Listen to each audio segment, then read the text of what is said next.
আপনার মনে কি কখনো এই প্রশ্নটা এসেছে, আমি তো কারো ক্ষতি করিনি, তবে আমার সাথেই কেন বারবার খারাপ হচ্ছে? কেন সেই মানুষগুলো সুখে আছে যারা প্রতিনিয়ত অধর্ম করছে, আর আমি সৎ পথে চলে শুধু চোখের জল ফেলছি? 1 মিনিট থামুন। এই যন্ত্রণা শুধু আপনার একার নয়। 1000 বছর আগে অর্জুন ও কুরুক্ষেত্রের ময়দানে দাঁড়িয়ে একই প্রশ্ন করেছিলেন ভগবান শ্রীকৃষ্ণকে। আজ আমরা কোনো কাল্পনিক গল্প নয়, বরং শ্রীমদ্ ভগবদ গীতা এবং প্রাচীন শাস্ত্রের আলোকে জানব সেই ধ্রুব সত্য, যা শোনার পর আপনার জীবন সম্পর্কে দৃষ্টিভঙ্গি পুরোপুরি বদলে যাবে। আজ আপনি জানতে পারবেন কেন ঈশ্বর আপনার উপর এই কঠিন পরীক্ষা নিচ্ছেন এবং এর শেষ কোথায়। চলুন একটি গল্পের মাধ্যমে বিষয়টি বুঝি। এক গ্রামে 2 বন্ধু ছিল। একজন অত্যন্ত ধার্মিক এবং পরোপকারী, আর অন্যজন ছিল চোর ও অধর্মী। একদিন ধার্মিক বন্ধুটি মন্দিরে পূজা দিতে গিয়ে সিঁড়ি থেকে পড়ে পা ভেঙে ফেলল। ঠিক সেই মুহূর্তেই চোর বন্ধুটি মন্দিরের বাইরে একটি টাকার থলি কুড়িয়ে পেল। ধার্মিক বন্ধুটি কান্নায় ভেঙে পড়ল।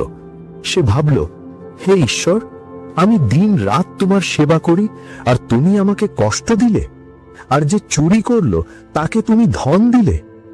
সে শ্রীকৃষ্ণের কাছে গিয়ে এর বিচার চাইল। ভগবান মুচকি হেসে বললেন, বন্ধু, তুমি যা দেখছো তা অর্ধেক সত্য। গত জন্মের কর্ম অনুযায়ী আজ তোমার মৃত্যু হওয়ার কথা ছিল, কিন্তু তোমার সৎ কর্মের ফলে সেটা কেবল সামান্য পা ভাঙায় পরিণত হয়েছে। আর তোমার বন্ধুটির আজ রাজা হওয়ার কথা ছিল, কিন্তু তার পাপের ফলে সে শুধু একটি ছোট টাকার থলি পেয়েছে। আমাদের জীবনেও ঠিক এমনটাই ঘটে। আমরা শুধু বর্তমানের দুঃখটা দেখি, কিন্তু পর্দার আড়ালে ঈশ্বর আমাদের কত বড় বিপদ থেকে রক্ষা করছেন সেটা বুঝতে পারি না। এখন প্রশ্ন হলো, তবে কি ভালো হওয়ার কোনো মূল্য নেই? শ্রীকৃষ্ণ গীতায় বলেছেন, সোনাকে খাঁটি কিনা দেখার জন্য যেমন আগুনে পোড়ানো হয়, হীরেকে উজ্জ্বল করার জন্য যেমন বারবার ঘষা হয়, ঈশ্বরও তেমনি তার প্রিয় সন্তানদের কষ্টের আগুনের মধ্য দিয়ে নিয়ে যান তাদের শক্তিশালী করার জন্য। 1. ধৈর্যের পরীক্ষা। ঈশ্বর দেখতে চান আপনি কেবল সুখের সময় তার সাথে আছেন, নাকি দুঃখের সাগরে ডুবেও তার হাত ধরে রাখতে পারেন। 2. পুরানো কর্মের ক্ষয়। আমাদের বর্তমান জীবন শুধু আজকের নয়, বহু জন্মের কর্মের ফল। ভালো মানুষের সাথে যখন খারাপ হয়, বুঝতে হবে তার আগের জন্মের কোনো বড় ঋণ বা পাপ এই কষ্টের মাধ্যমে মুছে যাচ্ছে, যাতে সে ভবিষ্যতে আরো বড় আনন্দের অধিকারী হতে পারে। 3. বিবর্তনের পথ। কষ্ট মানুষকে বিনয়ী করে, তাকে জীবন সম্পর্কে গভীর জ্ঞান দেয়। যে কখনো কাঁদেনি, সে অন্যের চোখের জলের মূল্য দিতে পারে না। আপনি হয়তো ভাবছেন, ওই দুর্নীতিবাজ মানুষটি তো দিব্যি অট্টালিকায় থাকছে, দামি গাড়ি চালাচ্ছে, তার কেন কিছু হচ্ছে না? শ্রীকৃষ্ণ বলেছেন, পাপের ঘড়া যখন পূর্ণ হয় তখন পতন অনিবার্য। অধর্মীর সুখ হলো ঋণের টাকার মতো, দেখতে খুব চাকচিক্যময়, কিন্তু একদিন সুদে আসলে সব ফেরত দিতে হবে। মনে রাখবেন, রাবণ এবং কংস দীর্ঘকাল সুখে ছিল, কিন্তু তাদের শেষটা ছিল ভয়ঙ্কর। ঈশ্বর কাউকে ছাড় দেন না, শুধু সঠিক সময়ের অপেক্ষা করেন। যখন আপনার উপর একের পর এক বিপদ আসবে, তখন ভেঙে পড়বেন না। শ্রীকৃষ্ণের এই 3টি কথা মনে রাখবেন। 1. ফল নিয়ে দুশ্চিন্তা ছাড়ুন।